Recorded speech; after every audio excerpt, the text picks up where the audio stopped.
Recently, a famous scientist told the world that he's worried the world might not last for another 1,000 years.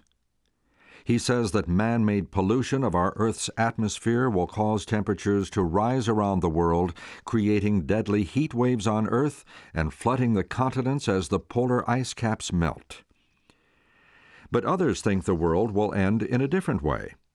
Some say we will destroy ourselves in a nuclear war. Others say we'll run out of food and other resources as world population continues to explode. Still others say we may be wiped out as a huge comet or asteroid collides with Earth. And then there are those who think someday aliens from another planet will arrive and destroy us all. Most of us, of course, have plenty of other things to worry about. We struggle with just trying to make a living, or to get along with others, or with sickness and grief and death.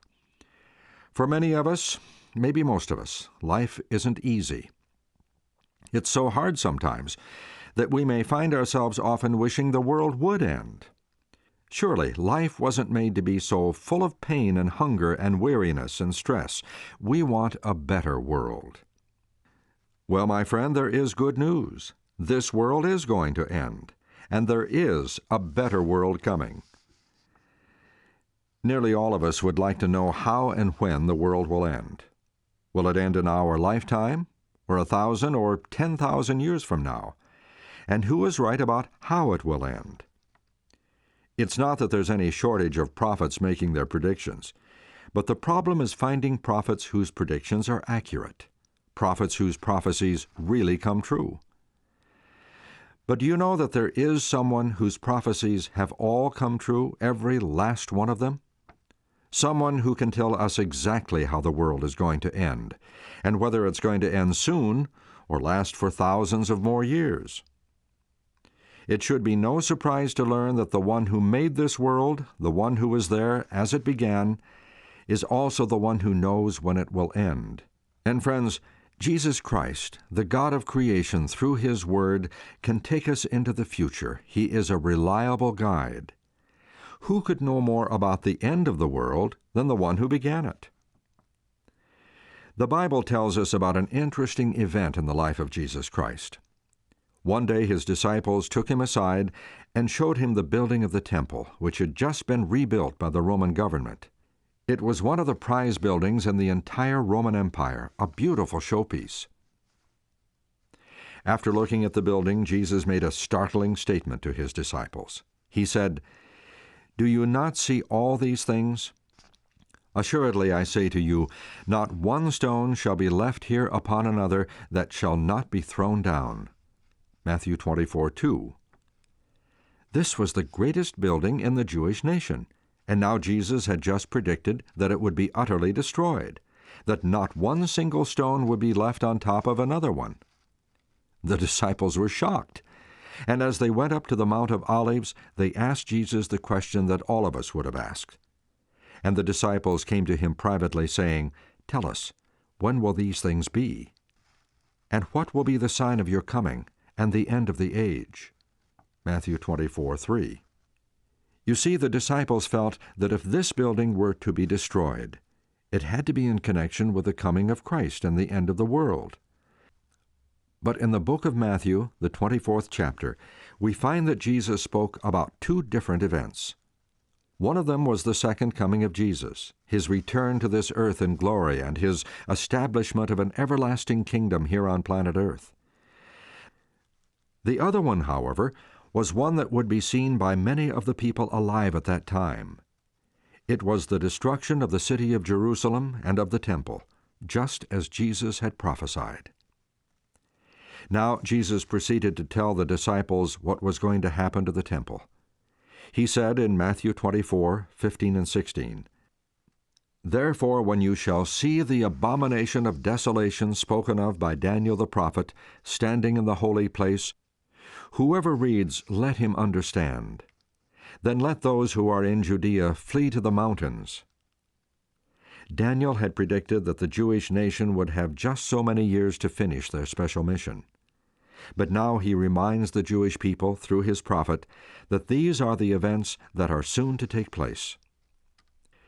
Jesus said that the city would be destroyed, And he advised the people in verses 17 and 18, "Let him who is on the housetop not come down to take anything out of his house. And let him who is in the field not go back to get his clothes." In other words, he told them to flee for their lives, because when they saw the armies encircling the city of Jerusalem, the destruction was imminent. In Luke 21:20, Jesus said, "But when you see Jerusalem surrounded by armies, then know its desolation is near." Then he went on to tell them that wherever they were, when they saw those armies, they needed to flee. And then the 22nd verse, "For these are the days of vengeance, that all things that are written may be fulfilled." And in the 24th verse he said, "They will fall by the edge of the sword, and be led away captive into all nations. And Jerusalem will be trampled by the Gentiles until the time of the Gentiles are fulfilled." In the year AD 66, approximately 33 years after Jesus gave this prediction, the Roman armies under Cestius came to put down a rebellion that had broken out in Jerusalem. And as they laid siege against the city, however, the city withstood the ravages of the Roman army, and finally the Roman armies withdrew, despairing of actually being able to take the city. See Eusebius' Church History, Book 3, Chapter 5. Those who had followed the instruction given by Jesus escaped the destruction of the city of Jerusalem. Not one Christian was killed when the city of Jerusalem was taken by the Roman armies in AD 70. But 1,100,000 Jews were killed in the terrible siege. They failed to follow Jesus' instructions to flee the city when the Roman army withdrew in AD 66. Here's a striking lesson on the importance of studying the prophecies and heeding the signs of the times. Those who believed Christ and watched for the signs he foretold were saved, while the unbelieving perished. So it will be at the end of the world. The watchful believers will be delivered, while the careless and unbelieving will perish. What about the magnificent temple? Titus had given orders to save the temple, but one of his soldiers threw a lighted torch through a door, and the temple became a flaming inferno. Not one stone was left upon another. It happened just as Jesus had predicted nearly 40 years before. Will we ignore the signs that Jesus gave us concerning the end of the world, or will we heed the warnings and be ready for what lies ahead? How will we know when the end of the world is very near? Nations against nations. Let's take a look at some of these signs of our times. In Matthew 24:7, Christ said, "For nation shall rise against nation, and kingdom against kingdom. And there shall be famines, pestilence, and earthquakes in various places." The 20th century was the bloodiest century in mankind's history. World War I, back in 1914, saw 20 million people sacrificed on the altar of war. World War II witnessed the destruction of 50 million people. When everyone thought that the insanity of man toward man had finally come to an end, we had the war in Korea, the Vietnam disaster, the killing fields of Cambodia, the Gulf War, the Bosnian massacre, the attempt to eliminate the Tutsis in Africa, and on and on. Just when we thought the world would be a safe place in which to live, we had all of these wars breaking out. It seems that the world has gone mad. This is one of the signs of the times. Talking peace, but preparing for war. Another Bible prophecy concerning peace and preparation reads, "For when they say peace and safety, then sudden destruction comes upon them." 1 Thessalonians 5:3. We talk about peace, but there is no peace. Everyone wants peace, but it is just talk. The Bible says that in the last moments of this earth, man will have the ability to destroy the earth. The nations were angry, and your wrath has come, and should destroy those who destroy the earth. Never before have men had the ability to destroy the actual matter out of which the earth is made. With the invention of the nuclear bomb, man now has the ability to destroy the earth itself. We thought that when the United States and Russia signed an agreement to get rid of many of these weapons, we no longer had anything of which to be afraid. But we find that this deadly weapon is now mass-produced by many of the other nations, and that they're making them to use against their common enemy, whoever that may be. Where will it all stop? Terrorists have now found a way to buy or steal some of the atomic weapons that Russia had in its arsenal, and there are at least 100 of these deadly devices missing, in the hands of someone waiting to sell them or use them. Who has them? And what will they do one of these days soon? No bigger than a suitcase, they can be planted anywhere, and one of them will destroy a city the size of San Francisco or Bombay. Famines. The Lord said there would be disasters of every kind in the last days. There will be famines, Matthew 24:7. And there are famines in many parts of the earth. It's estimated that 57 million people will starve in this 1 year. That is 156,000 who will die each day from starvation. Of the over 6 billion people alive on the earth at the present time, 60% are malnourished, and 20% will end up starving.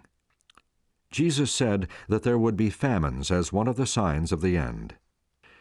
Informed sources tell us that when population outpaces food production, then worldwide famine, starvation, epidemics, and food wars are inevitable.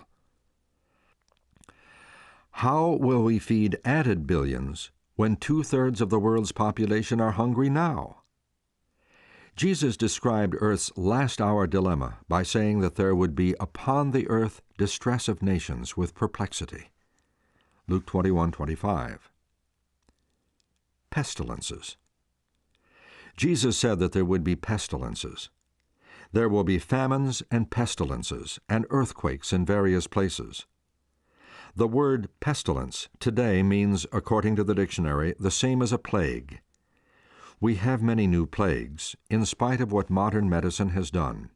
We will list just a few: AIDS, malaria, pneumonia, tuberculosis, Ebola disease, new forms of syphilis, gonorrhea, and cholera.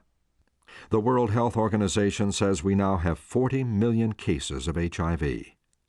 Whole nations will be wiped out if something is not done to stop it. Environmental pollution. Another sign of the times is found in our environmental pollution. The Bible had predicted that the world would grow old. In Isaiah 51:6, God said, "Lift up your eyes to the heavens and look on the earth beneath. For the heavens will vanish away like smoke, and the earth will grow old like a garment." What better description could be given to the sky and the earth as they totter to the end? The sky over many of our large cities is filled with carbon monoxide and carbon dioxide and many other poisonous chemicals that we breathe in through our lungs. Signs posted in many cities warn about the danger of the polluted air. In many places, the water is no longer safe to drink because of all the dangerous substances in it. Atomic wastes have become a real problem to dispose of. The workers in one large atomic factory area are being compensated for the poisoning they have suffered. With the world's rapid increase in population, man faces serious problems in surviving on Earth. Where will we be able to get energy and pure water and air? Where will we get food? Earthquakes. The Bible speaks of increasing earthquakes as well. And there will be earthquakes in various places. Matthew 24:7. We have seen a massive acceleration in the number of earthquakes occurring. Each year we have 6,000 major earthquakes in the world. In the last 90 years alone, we have had 1,500,000 fatalities. In the last little while, we have seen earthquakes taking 20,000 to 30,000 lives in one great rumble. Many of you will remember recent earthquakes various countries have experienced. The Bible says, "And there will be great earthquakes in various places, and famines and pestilences. And there will be fearful sights and great signs from heaven. And there will be signs in the sun, in the moon, in the stars. And on the earth distress of nations with perplexity, the sea and the waves roaring." Luke 21:11 and 25. Notice that it says the wind and the waves will be roaring. All over the world we have seen some extraordinary weather. Typhoons with attending tidal waves, tornadoes, hurricanes, volcanoes, all of these things are taking a fearful toll in property and lives. Knowledge shall increase. Daniel was told by the angel to shut up the words and seal the book until the time of the end. Many shall run to and fro, and knowledge shall increase. Daniel 12:4. Knowledge of all kinds has increased radically as computers and other amazing inventions have flooded the market. Textbooks are obsolete even before they're printed. Breakthroughs in medicine and in extending lifespan cannot be revealed fast enough. Many students of the Bible believe that this prophecy specifically predicts an increase of knowledge and understanding of the prophecies of the book of Daniel. There can be no doubt that this explosion in knowledge has happened. In the last 100 years, knowledge in all the fields of science and industry has multiplied. Think of what is happening today right here in this meeting. Without the computer and the projector, we would be unable to bring you these programs that we have been presenting from night to night. And because we have this equipment and have been able to present these messages, your knowledge about the God of creation and the plan of salvation has been increased. Think of our ability to be here and to speak to you and teach you these wonderful things we are studying from the Word of God. In many parts of the world, things like telephones and televisions and electric appliances are just taken for granted. And computers have revolutionized our world and affected every country on earth. People run to and fro. Thousands and thousands of people are boarding planes every day and flying to faraway places. Now we break the sound barrier and span the globe in everything from the Concorde to the space shuttles, to missions to other planets. Horse and buggy days are over. It's a new ballgame now, so to speak. We are a mobile generation. In many parts of the world, people even have more than one car. We have buses and trains and vans and pickups and every conceivable means of transportation. Moral conditions at the end of time. Jesus compared conditions on earth in the last days to the early biblical days of Sodom and Gomorrah, two of the most sinful cities that ever existed. God finally destroyed them with fire from heaven. Likewise also, as it was in the days of Lot, even thus shall it be in the day when the Son of Man is revealed. Luke 17:28 through 30. Jude wrote, Sodom and Gomorrah and the cities around them, having given themselves over to sexual immorality, are set forth as an example. Jude 7. Paul, speaking of the moral conditions that characterize these cities, said, even their women exchanged natural relations for unnatural ones. In the same way, the men also abandoned natural relations with women and were inflamed with lust for one another. Men committed indecent acts with other men. Romans 1:26 and 27. People will be lovers of themselves, lovers of money, boastful, proud, abusive, disobedient to their parents, ungrateful, unholy, without love, unforgiving, slanderous, without self-control, brutal, not lovers of the good, treacherous, rash, lovers of pleasure rather than lovers of God, having a form of godliness but denying its power. 2 Timothy 3:1 through 5. Evil men and impostors will go from bad to worse, deceiving and being deceived. Verse 13. False Christs and false prophets. Christ warned about the false Christs and false prophets who would appear to deceive his people.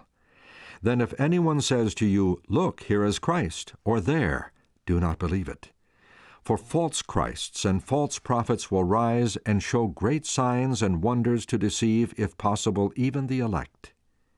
Therefore, if they say to you, look, he is in the desert, do not go out. Matthew 24:26. There will be no need to go anywhere. For Jesus said, For as the lightning comes from the east and flashes to the west, so also will the coming of the Son of Man be. Verse 27. Again we are told, Behold, he is coming with clouds, and every eye shall see him, even they who pierced him. Revelation 1:7. We will see him when he comes. No one will need to tell us when Jesus comes with all his holy angels. Gospel to all the world. As we look at the signs given in the Bible that were to be fulfilled before the coming of Christ, only one has not been fulfilled. Just one. That one is found in Matthew 24:14.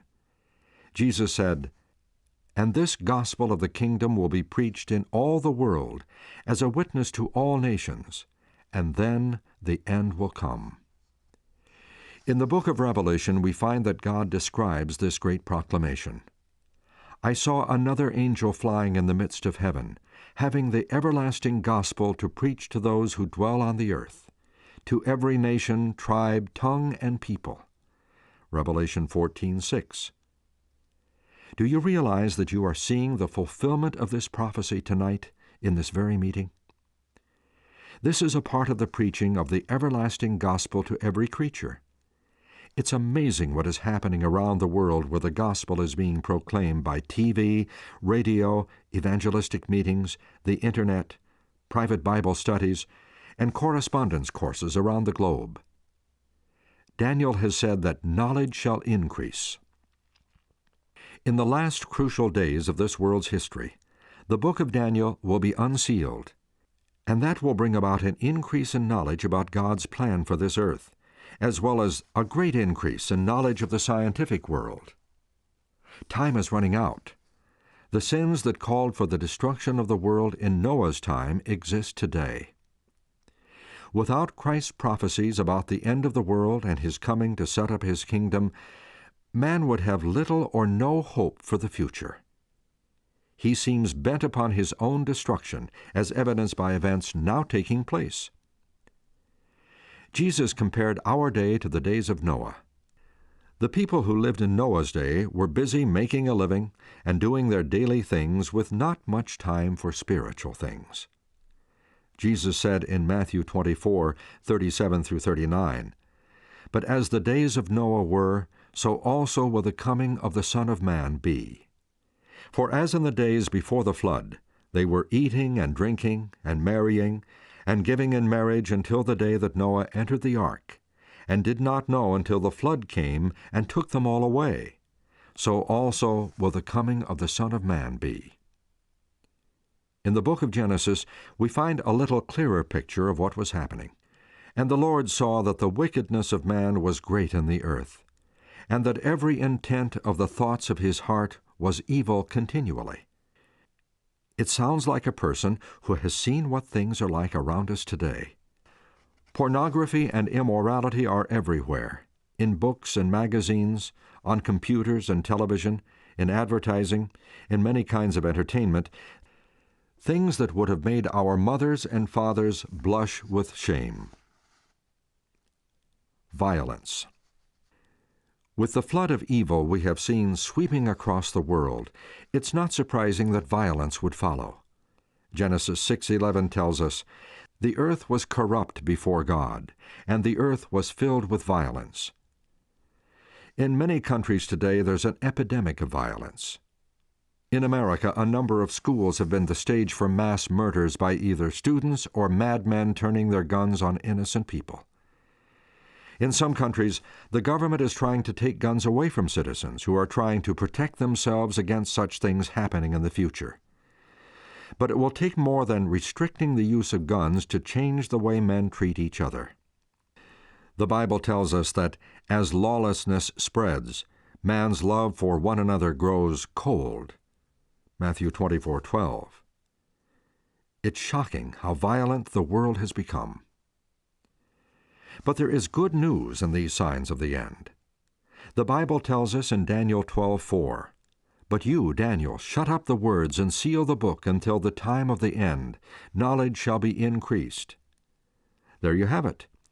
In the last crucial days of this world's history, the book of Daniel will be unsealed, and that will bring about an increase of knowledge about God's plan for this earth. On several occasions, Jesus directed the attention of his audience to the colorful figure of Noah, pictured in Genesis chapters 6 and 7. Noah lived in a time when the earth was filled with sin and violence. It was so bad that the Bible says that God was sorry that he had created man. How could he save the earth and mankind that he had created? God had a plan. He called Noah to head the rescue mission for all who wanted to be saved. And God said to Noah, "The end of all flesh has come before me, for the earth is filled with violence through them. And behold, I will destroy them with the earth. Make yourself an ark of gopher wood." Genesis 6:13. The strange part about these instructions that Noah received from God was that he was to build a very large boat when there had never been a rainstorm on earth. The Bible says it had never rained. But Noah was a man of tremendous faith in God. He followed God's instructions exactly. For 120 years he worked on the ark and warned of coming disaster. He and his sons witnessed, by their work on the ark, to their belief in the instructions God had given them. The people laughed at them and ridiculed them as they faithfully worked and preached. The description given in the Bible reveals that God asked Noah to build a huge boat, for it was to hold Noah and his family and animals of every family. At last the final board was put in place. The last bit of tar was put on the side of the ark to make it waterproof. As Noah completed the work he had been given to do, birds came flying down from the sky and into the ark, and out of the forest the wild animals streamed into the ark, 2 by 2 and 7 by 7. Noah and his family placed the animals in stalls on the ark that had been prepared for them. This scene should have been a sufficient sign to cause the skeptics and the mockers to have a second thought, but not so. Noah made his final appeal to the crowd, but no one else boarded the ark. Just Noah, his wife, and their 3 sons and their wives. Then the Bible says, "And the Lord shut him in." Genesis 7:16. God did not send the rains for 7 days, but no one tried to get in. The people didn't see any rain or water, so they made fun of Noah and his family. The people scoffed, but the picture soon changed. The Bible gives an interesting account of what happened on the 8th day. "And it came to pass that after 7 days that the waters of the flood were on the earth. In the 600th year of Noah's life, in the 2nd month, the fountains of the great deep were broken up, and the windows of heaven were opened, and the rain was on the earth 40 days and 40 nights. The waters increased and lifted up the ark, and it rose high above the earth." Genesis 7:11, 12, and 17. The waters rose higher quickly. First, the people outside the ark had to flee the valleys and then the hills, and finally the water reached over the top of the highest mountain. There was no place to flee. Genesis 7 says the water prevailed 15 cubits, or about 6.5 meters over the highest mountain, and that all that was alive on the earth died. Only Noah and those who were with him in the ark remained alive. Genesis 7:23 and 24. Jesus said that his second coming would be as it was in the day of Noah. People would be having a great time, but no time for God. They would be lovers of pleasure more than lovers of God. The last few grains of sand in the hourglass of time are now trickling through. Soon the Son of God will pierce the star-studded skies attended by countless angels. God looks anxiously for that day, not that he may destroy the world, but that he may take his people home. That home is waiting. It's ready. As we look at the signs of the world today, we can certainly see how close we must be to the coming of Jesus. Things now are much as they were the first time Jesus came to this earth. God gave many signs back then to let the people know what time it was that Jesus would come to earth. The clock ticked for 4,000 years, and God even sent angels and wise men to let the people know of his coming. But sad to say, he came to his own, and they received him not. They were not ready for him. Friends, he has given us all these signs, which say he is coming soon. Jesus said, "When you see all these things, know that it is near at the doors. Assuredly I say to you, this generation will by no means pass away till all these things take place." Matthew 24:33 and 34. Will we receive him this time, or will he be disappointed again? The hour is late and the stakes are high. There's not a moment to lose. Won't you lift your heart to God right now and ask him to help you prepare for Christ's soon coming? Won't you prepare your heart to meet the one who made you and who loves you so much he gave his life for you? Oh, it must be the breaking of the day. Oh, it must be the breaking of the day. The night is almost gone, the day is coming on. Oh, it must be the breaking of the day. It's almost time for the Lord to come, I hear the people say. The stars of heaven are growing dim, it must be the breaking of the day. Oh, it must be the breaking of the day. Oh, it must be the breaking of the day. The night is almost gone, the day is coming on. Oh, it must be the breaking of the day. The signs foretold in the sun and moon, in earth and sea and sky, aloud proclaim to all mankind, the coming of the Master draweth nigh. Oh, it must be the breaking of the day. Oh, it must be the breaking of the day. The night is almost gone, the day is coming on. Oh, it must be the breaking of the day. Go quickly out in the streets and lanes and in the broad highway, and call the maimed, the halt, and blind to be ready for the breaking of the day. Oh, it must be the breaking of the day. Oh, it must be the breaking of the day. The night is almost gone, the day is coming on. Oh, it must be the breaking of the day.